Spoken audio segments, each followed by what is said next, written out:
우리 국민을 고소하는 이유가요. 단지 입을 막기 위해서만이 아니다라는 거예요. 우리가 생각할 적에는 단지 입을 막기 위해서 고소하는 것 같죠? 그게 아니에요. 고문 변호사를 많이 둬가지고 내 친한 측근 변호사들한테 그거를 일거리를 주는 거예요. 한마디로 먹이를 공급하는 거예요.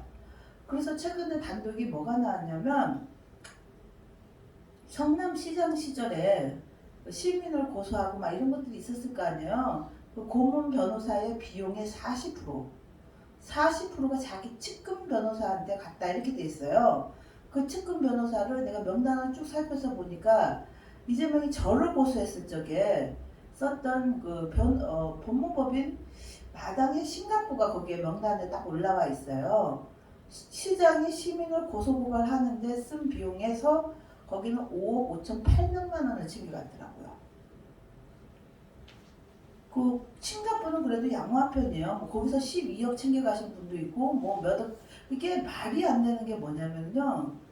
시민 고소고발하는데 시민 돈을 쓰는 거예요.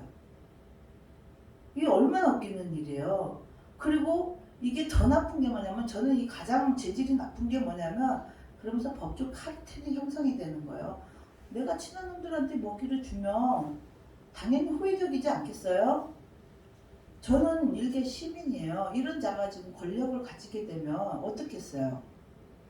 그래서 내가 이거를 꼼꼼하게 다 분석을 해가지고 우리 이제 동네에 있는 시의원들한테도 도대체 이재명이 성남시장 시절에 고소를 몇 건을 했는지 좀 자료를 좀 뽑아달라 이렇게 했어요. 그것도 최근에 나왔어요. 무려요 1080건이에요. 그것도 우리 아시는 안국수 시의원님이 그때 그 얘기를 하시더라고. 하도 시의원들한테도 고소고발을 많이 하니까 지금 이게 밝혀진 것만 1080건이라는 거야. 더 있는지 어쩐지 모른다는 거야. 괜히 숫자 잘못 썼다가 또 고소 들어올까봐. 그 정도예요. 그리고 지금 그 김혜경의 그 갑질 논란 지금 나오잖아요. 새삼스러운 게 아니에요. 이거 벌써 2010년도부터 그 국민의힘 그 시의원들이 계속 발표를 했던 거예요. 그 갑질 논란을 최초로 그 공개를 했었던 시의원이 그 이덕수 시의원인가 그럴 거예요. 그래서 내가 최근에 전화를 했었어요. 그랬더니 요새 이제 TV조선이나 이런 데서 이제 자료를 달라고 그러는데요.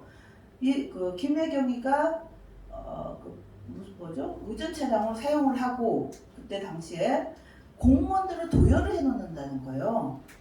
생각을 해보세요. 일개 시장 부인이 공무원을 도열을 해요. 20명씩. 이게 얼마나 황당한 거예요. 자기가 완전 황후예요, 황후. 그래서 내가 그거를 그때 발표할 적에 고소가 없었냐 그랬더니 그 시의원들 정말 풍파를 많이 겪었는데 그 얘기를 하시더라고. 아, 고소 하도 좋아하니까는요. 제가 이거 몇 날 며칠 잠복해가지고 찍었어요. 이러는 거예요. 이거를 그 장면을 찍으려고 그 엄동설 안에 옥상 위에 숨어서까지 해가지고 몇 날 며칠 잠복한 끝에 그 도열해 놓은 거 있잖아요. 그리고 그 관용 차량 타고 돌아다니는 거 다 찍었대요. 그러고 나서 시의회에서 발표를 할 적에 아예 띄워놨대요. 스크린에다가 그 사진을 띄워놓고 이재명 씨 이렇게 하시면 됩니까? 이거 공무원 도열 시켜놓고 지금 뭐 와이프가 뭐 공무원도 아닌데 이렇게 해서 사시면 되겠습니까? 그걸 발표를 했었다고 그러시더라고요. 근데 소왕국의 아주 황제 언론 다 쥐고 국민들 아시는 분 없잖아요. 최근에 뭐 소고기 뭐 먹고 뭐하고 뭐 이런 거나 터지잖아요. 소고기까지 법인카드로 해서 먹을 정도면 다른 거는 오죽했겠냐 이런 거예요. 그리고 또 이재명 성남시장 시절에 이제 고소고발이 많이 들어왔잖아요. 본인도 형 강제 입원권으로 시작해서. 그래서 선거법으로 그쪽에 갔을 적에 변호사 30명을 그때 저기 했잖아요. 정관예우를. 그럼 뭐 2억인가 3억밖에 안 줬다고 그러는데 아니 대법원장 헌법소장 뭐 이런 사람들 쓰는데 30명을 썼는데 그 3억 뭐 2억 그게 말이 됩니까? 분명히 어디론가 돈이 쓰리쿠션으로 갔을 거라고 저는 봐요. 아니 소고기도 자기 돈으로 안 먹는 인간들이 그 변호비는 자기 돈으로 냈겠냐 이건 거예요. 아들 문제도 그렇고 성남에서는 이미 다 알려진 건데 너무너무 이게 안 알려져서 저는 처음에는 종교인은 아니에요. 근데 이제 종교인들이나 이런 분들이 정말 왜 이렇게 나쁜 사람 사람에 대한 부탁을 안 하나. 좀 쏘고 좀 원망도 한 적도 있었어요. 그리고 뭐 정치인들도 마찬가지고. 근데 이제 그 뭐 이런 놈이 설마 뭐 이렇게 대통령 후보까지 올라올 것이다 이런 생각을 하셨던 분들이 없었던 것 같아요. 그리고 목사님들도 당장 나한테 이렇게 피해주는 게 없으니까 이재명이 얼마나 사악한지를 아무도 모르고 있었던 거예요. 그러다가 이제 내가 이제 이재명과의 법정 투쟁에서 전부 승소를 했어요. 제가 이제 판결문을 가지고 있죠. 그 승소를 하기까지 저는 수년이 걸리고 집안채를 팔고 판 것보다 더 억울했던 게 뭐냐면 팔고 나서 집이 오르는데 막 따따블로 오르는 거예요. 그렇게 투쟁을 해도 알아주는 사람이 없더라고. 이 보수바닥은 항상 뭐 딱 정해져 있어요. 주제가 박근혜 대통령 발의 아니면 뭐 하여튼 뭐 기타적인 거 이런 소재가 아니고서는 귀를 기울여주는 사람이 없어요. 너무너무 외로웠었는데 저는 뭐 어쨌든 이게 부당하다 생각했기 때문에 계속 투쟁을 해왔었는데 최근에 어떤 목사님이 전화가 오시지 한 작년인가 재작년쯤 되실 거예요. 그 이재명이 도지사가 되고 나서 그 목사님들을 그렇게 고소를 했다는 거예요. 난 깜짝 놀랐어요. 아니 시민 고소도 모자라서 왜 목사님까지 고소를 했나 해서 물어봤더니 그 기도를 못 드리게 그 방해법으로 그렇게 막 고소를 이렇게 했다고 그러시더라고요. 그러면서 이제 저한테 그러면 필요한 게 있어서 전화를 했대요. 그래서 뭐가 필요하세요? 그랬더니 그 재판에서 승소한 그 재판 기록을 좀 달라 이렇게들 하시더라고요. 그래서 제가 그거를 주면서 2년이 된지 그때 이제 한미연합교회에서 거기 한참 탄압할 적이 있어요. 신도가 10명이면 그 탄압하라고 공무원이 한 100명, 1000명 됐을 거야 아마. 경찰버스 3대가 동원되고 공무원들이 어마어마해요. 막 체증까지 하고 난리가 났었더라고요. 그래서 이제 제가 이제 거기 가가지고 그때 한번 규탄 집회하고 그 이후로는 안 한다고 그러시더라고요. 그러면서 이제 그 목사님들도 이제 많이 용기를 얻으시고 실체를 알아가면서 이제 그 형수 쌍욕 같은 것도 그때서야 들으셨던 분들도 굉장히 많으시더라고요. 그냥 형제간의 싸움인 줄 알았다고 막 얘기를 해요. 근데 그게 형제간의 싸움이 아니라 실은 이재명이 성남시장이 되고 나서 원래는 같이 이재명과 고 이재선 씨는 뭐라 그러죠? 시민단체 활동을 같이 했어요. 김병량이 시장이었을 적에도 끌어내는데 아마 두 분이 혁혁한 공을 세우다시피 그렇게 부정에 대한 감시를 해왔는데 이재명이 자기가 성남시장이 되고 나니까 고 이재선 씨는 계속 해오던 대로 시장을 비판을 했을 뿐이야. 뭐가 잘못되면은. 근데 내가 시장이 되니까 형이 그러는 꼴을 이제 못 보겠는 거예요. 권력이 그렇게 무섭더라는 거예요. 그러면서 첫째로 자기가 비판한 게 그거라고 그러시더라고요. 회계사의 눈으로 봤을 적에 그 모라토리움이 가짜였던 거예요. 성남시 재정이 그렇게 탄탄한데 무슨 모라토리움 선언을 하느냐. 그런 엉터리 모라토리움이 어디 있느냐. 이것이 형제 간의 갈등의 시작이라는 거예요. 이거를 발표한 순간부터 자기를 거의 정신병자 만들고 죽일 듯이 덤벼들고 그 다음에는 이제 터진 이제 대장동 관련돼서 이제 아니 음악하던 놈을 무슨 그런 데다가 채용을 시키느냐. 이건 말도 안 되는 채용 같은 거 그만둬라. 그리고 그 다음에는 이석기 경기 동부연합의 CMP라든지 아주 이게 이재명한테 너무너무 아픈 것만 다 건드린 거예요. 형으로서는 동생이 바르고 깨끗한 시정을 하기를 바란 거예요. 그리고 그때 당시에 그 이재선 씨가 야 너 마누라 그 관용차를 한번 체험에 타고 다닌다면서 그 마누라가 지금 뭐야 배우야 이러면서 야 마누라 단속 잘해라. 그 무렵에 그 말씀까지 다 하신 거예요. 그런데 그런 형이 싫은 거였죠. 그 권력을 쥐니까. 그 권력을 어떻게 쓰려고 했냐면 저는 이제 그걸 처음 알았죠. 자치단체장이 시민을 정신병원에 쳐놓을 수 있다는 거, 행정기관이 있다는 것도 저는 처음 알았어요. 그거를 시도한 거잖아요. 그거를 시도를 해서 재판까지 가고 그게 이재명이 승소한 줄 아는데 그게 아니에요. 원래 이제 노정희가 전원 합의체로 올려보낸 거예요. 이 사건은. 그러고 나서 7대5인 거예요. 5명은 이게 부당하다. 이거 죄를 받아야지 된다. 이거 몹쓸 짓이다. 5명의 판사는 그렇게 얘기를 한 거예요. 근데 대법원장 김명수를 비롯해가지고 7명이서 이거를 소극적 거짓말은 뭐 덮어줘야지 된다. 뭐 이런 식으로 해가지고 빠져나온 거예요. 이게 지금. 이게 그러면 소극적 거짓말 그러면 모두 해도 되는 이상한 법을 다 만드는 거잖아요. 그래서 저 같은 경우는 그래요. 이 이재명이 이재명뿐만이 아니라 다른 것도 그래요. 저 이제 최근에 김문수 지사님하고 제가 이야기를 하게 됐는데 자기는 지자체 단체장에 행정입원 시키는 법이 있는 줄도 몰랐다고 그러시더라고요. 법을 아는 놈이 그런 걸 했다는 거는 굉장히 저는 사악하다고 보는 거예요. 그게 원래 그 공산 뭐 중국 같은 공산주의 국가에서 하는 게 행정입원이잖아요. 최근에 그 성폭행을 당했다라고 하는 그 무슨 테니스 선수인가 거기도 사라졌었잖아요. 사람이 증발되고 사라지는 거. 그리고 또 시진핑 그 비판하면서 시진핑 초상화에 먹물 뿌렸던 여대생 갑자기 끌려가가지고 정신병원에 감금이 되고 이런 모든 것들은 이 공산국가에서나 이루어지는 건데 이거를 이재명이 성남시장 시절에 행정입원을 66명을 시킨 거예요. 한두 명이 아니에요. 이 사람들이 어디 가서 뭘 하고 있는지 몰라요. 이것도 전수조사를 해야지 되는 거라고 저는 생각을 해요. 저는 내가 이거 단순하게 어떤 복수심이나 이렇게 해서 뭐 이런 거를 그 강의 나오고 이러는 게 아니라요. 제가 직접 당해본 피해자잖아요. 이런 사람이 대통령이 되면 자기 눈에 거슬리면 어떤 현상이 벌어지겠냐 이거죠. 그 조그마한 시장이었을 적에도 행정입원을 66명을 시켰는데 이 더 큰 권력을 가지면 어떻게 되겠느냐 이런 생각을 저는 많이 하고 그 다음에 문제점은 뭐냐면 요즘은 이재명이 정체를 잘 모르시는 분들이 워낙 많다 보니까 저는 이게 민주당이 아니라고 봐요. 제가 이제 민주당을 오랫동안 찍어왔었어도 이런 민주당 꼴은 처음 봐요. 그래서 내가 곰곰이 생각한 게 그거예요. 이재명이 성남시장 제적에 김민희 통진당하고 야권연대를 해가지고 성남시장의 이제 모든 권리의 반을 경기 동부연합에 떼줬다라고 하는 이야기가 가장 많아요. 그래서 지금 이 경기 동부연합 통진당 세력이 민주당을 저는 먹었다 이렇게 생각을 해요.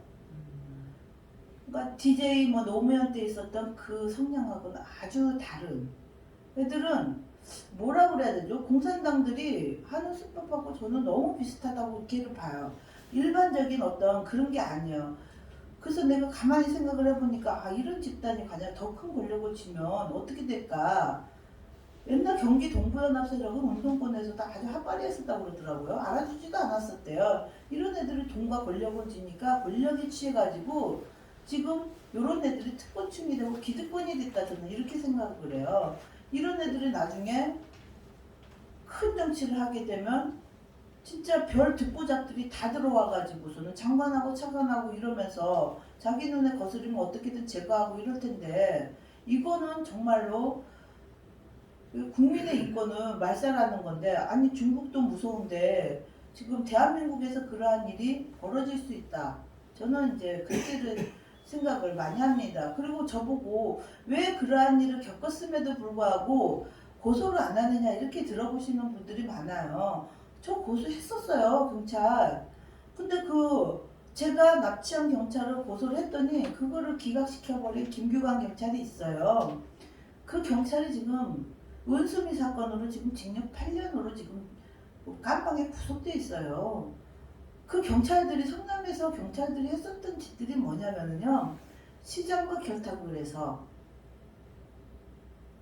각종 정보를 나눠주고 그 정보를 흘리는 대신에 뭘 했냐 각종 이권을 챙겨온 거예요. 그리고 저를 납치한 경찰서는 또 어떤 경찰서냐면은 이재명과 원수미의 그 유착관계에 있는 코마트레이드 이준석 국제마피아한테 뇌물 받고 있었던 경찰서예요. 그 경찰서에다가 그리고 원수미 선거법 위반이었을 적에 자료를 유출을 해가지고 자기가 아는 공무원을 성남시청에 꽂아달라. 복정동 하수종말 처리장 그 4,500억 되는 이거를 자기가 아는 특정 업체로 밀어달라. 이게 경찰이다 요구를 했었던 거예요. 그리고 뇌물도 받고 그리고 부동산도 떼돈을 벌어서 경찰놈이 100억을 벌었어요. 정보 흘려주는 대가를 그렇게 해온 거예요. 그런 경찰이 제 사건을 기각을 시켰는데 그리고 이제 빵에 들어가 있어요. 그리고 그놈만 그렇게 했냐. 그놈의 그 상관인 김병록이라고 하는 경찰도 같이 깜빵에 들어갔어요. 같은 뇌물죄로.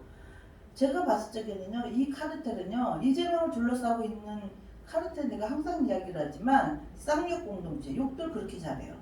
욕 못하는 사람 없어요. 그 김혜경도 보면은 조카한테 전화할 때 보면 야 이년아 막 이러잖아요. 정말 깜짝 놀라요. 내가 여지껏 니네 아버지 뭐 정신병원 뭐 강제 입원 말렸는데 내가 이제 말릴 줄 알아 야 이년아 막 이러면서 김혜경이 했던 욕이 있어요. 그리고 뭐 이재명의 욕은 여러분들 아시는지는 모르겠는데 그 정말 기가 더러워요. 근데도 내가 얘기를 해요. 아니 밑에를 찢어버리겠대요. 여성의 생식기를. 야 씨발려나 뭐 씹새끼야 이런 말을 형과 형사한테 너무 많이 해요. 그 사람들은 형제간에 그럴 수도 있지 그래요. 그럼 제가 그렇게 얘기를 해주죠. 다른 거는 다 제껴두고라도 그래 형하고 싸우는데 왜 형수한테 욕하냐고 이게 말이 되냐고 그렇게까지 얘기를 하죠. 그리고 이제 이런 것들을 이제 내가 다 겪으면서 이렇게 쭉 보니까 이 카르텔이 너무 견고한 거예요. 그 쌍욕 공동체 그리고 범죄 공동체. 전과 없는 애들이 거의 드물어요. 이재명만 하더라도 전과 사범이에요. 그리고 주변에 둘러싸고 있는 애들 전부 다 전과자들이에요. 지금 뭐 김현지도 보니까 전과가 있고 다 나왔어요. 그 주변을 전과 공동체 그리고 쌍욕 공동체 그리고 서로 고소고발 공동체예요. 그러면서 각종 이권을 같이 나눠서 갖는 그런 공동체들인 거죠. 애들의 이런 벽을 깨부수기 위해서는 방법이 없더라는 거예요. 우리가 정권 교체하는 거하고 그 다음에는 제가 이제 이런데 저런데를 가면서도 항상 얘기를 하는 게 뭐냐면 동가 조직이 지금 보수는 별로 없어요. 들으면서 전파하고 유튜브로도 알리고 이거 외에는 우리가 할 수 있는 게 없어요. 국민이 깨어나지 않는 이상은 답이 없다 이건 거예요. 지금 옛날에 운동권이었던 분들도 지금 이재명이 하는 행태들에 대해서 놀라시는 분들이 엄청 많아. 우리가 민주화운동 이꼴 보려고 한 줄 아냐고. 제가 오늘 이제 두꺼비 감시연대인가 거기도 이제 발대식이 있어서 갔다 왔는데 이분들이 보수가 아니에요. 진보 중에 진보인 거야. 민청학년 그 사건에 감시연대 이러시던 분인데 지금은 지자체 단체장들의 법인카드 사용처를 이제 혈세 같은 거 세는 거 이런 거를 감시하는 그런 반죽을 하고 막 그래요. 얼마나 놀랐는지. 그래서 제가 이렇게 쭉 보면은 저는 이제 후보 단일화 그리고 뭐 정권 교체 이거에는 제가 답이 없더라는 거예요. 고소를 하면 뭐예요? 기각시켜버리고 그리고 그 안에 다 카르텔인데 제가 지금 이재명이 지금 정권을 가지고 있는 이상 저 같은 시민, 이렇게 힘없는 시민이 할 수 있는 게 아무것도 없더라는 거예요. 그래서 항상 제가 돌아다니면 그래요. 저 윤석열 누군지도 몰라요. 뭐 했던 사람인지도 그냥 검찰총장인가 보다 이 정도밖에 몰라요. 왜 정권 교체를 해야지 되느냐.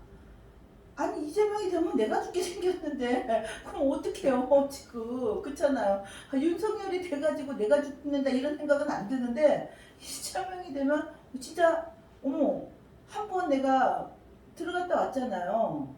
납치를 당해서 나는 정신병원이라는 것도 처음 가봤어요. 이 사람이 다 있을 곳이 아니에요 그게. 그냥 병원이 아니더라는 거예요. 여러분들 그 정신병원에 한번 들어가 보신 분 혹시 있으면 한번 손 한번 들어보세요. 없죠? 저는 난생 처음 구경했어요. 끌려가서. 사지 다 비틀어가지고 경찰차에 태워가지고 간 곳이 경찰서가 아니라 정신병원이었어요. 와 나는요 정말 이거 여러분들한테 말하기도 민망한데요. 정신병원이라고 하는 곳은요. 일단 제가 처음 느낀 게 그거예요. 찌린내가 진동을 해요. 나는 내가 있는 곳만 그 찌린내가 나는 줄 알았어요. 이 폐쇄병동이니까 환기가 안 되잖아요. 문이 없어요. 내가 이렇게 나가려고 이렇게 문 한번 살짝 열어봤거든요. 그 안에 갇혔을 적에 안에서 밖으로 못 나가요. 그렇게 돼 있어요. 창문 하나 없어요. 완전 폐쇄병동이. 거기다가 뭐 행렬병자 이런 사람들 막 집어넣고 막 코끼리 주사 맞히고 막 이러는 데니까 또 처음 느낀 게 뭐냐면 일반 그 병원은 가면 그 간이 그 침대에 패드가 깔려 있잖아요. 매트리스 같은 것도 있고 그거 없어요. 인조 가죽 같은 거 딱 씌워져 있어요.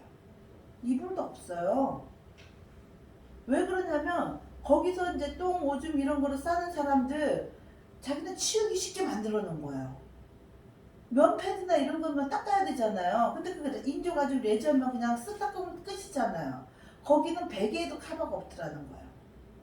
그 시트에 여기 그 침대에도 그냥 인조가죽 있죠? 레자 그거 씌워진 거 외에는 아무것도 없어요. 그 정도로 했었어요. 나갈 수도 없고 나가려고 그러면 팔다리 묶는다 그러고 거기서 주는 약 뭔지도 모르지만 맞아야지 되고 안 맞겠다 그러면 팔다리 묶어 놓는다는 소리가 뭐 일반적이에요. 간호사도 여자가 아니더라고요. 뭐 이만한 떡대 같은 진짜 무슨 뭐 조폭인 줄 알았어요. 그런 남자들이 협박을 해요. 이거 안 맞아? 안 맞으면 이거 팔다리